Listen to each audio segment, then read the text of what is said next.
أكبر الله أكبر. அஸ்ஸலாமு அலைக்கும் வரஹ்மத்துல்லாஹி வபரகாத்துஹு. அமர்ந்து கொண்டு அருந்துதல். அபூ சயீதில் குத்ரி ரலியல்லாஹு அன்ஹு அவர்கள் கூறினார்கள், நபிகள் நாயகம் ஸல்லல்லாஹு அலைஹி வஸல்லம் அவர்கள் நின்று கொண்டு நீர் அருந்த வேண்டாம் என தடை செய்தார்கள். இந்த செய்தி ஸஹீஹ் முஸ்லிம் என்ற நூலிலே 4118 என்ற எண்ணிலே பதிவு செய்யப்பட்டிருக்கின்றது.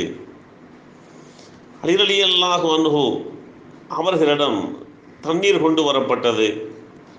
அந்த தண்ணீரை நின்று கொண்டே அவர்கள் அருந்தினார்கள். மக்களில் சிலர் நின்று கொண்டு அருந்துவதை வெறுக்கிறார்கள்.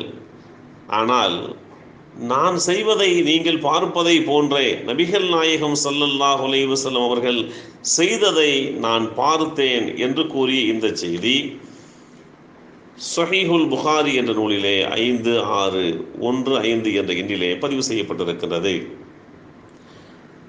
முதலாவது நபிமொழி நின்று கொண்டு அருந்துவதை தடை செய்கின்றது. இரண்டாவது நபிமொழி நபிகள் நாயகம் ஸல்லல்லாஹு அலைஹி வஸல்லம் அவர்கள் நின்று கொண்டு தண்ணீர் அருந்தினார்கள் என்று தெரிவிக்கின்றது. இப்படிப்பட்ட ஒரு சூழ்நிலையிலே நபிகள் நாயகம் ஸல்லல்லாஹு அலைஹி வஸல்லம் அவர்கள் நின்று கொண்டு அருந்துவது கூடாது என்ற அந்த உத்தரவைத்தான் நம்முடைய வாழ்க்கையிலே நாம் எடுத்து செயல்பட வேண்டும். நபிகள் நாயகம் ஸல்லல்லாஹு அலைஹி வஸல்லம் அவர்கள் நின்று கொண்டு நீர் அருந்தினார்கள் என்கின்ற அந்த நபிமொழி இருப்பதனால் தவிர்க்க முடியாத சமயத்திலே அவ்வாறு அருந்தினால் தவறில்லை என்றுதான் எடுத்துக்கொள்ள வேண்டும்.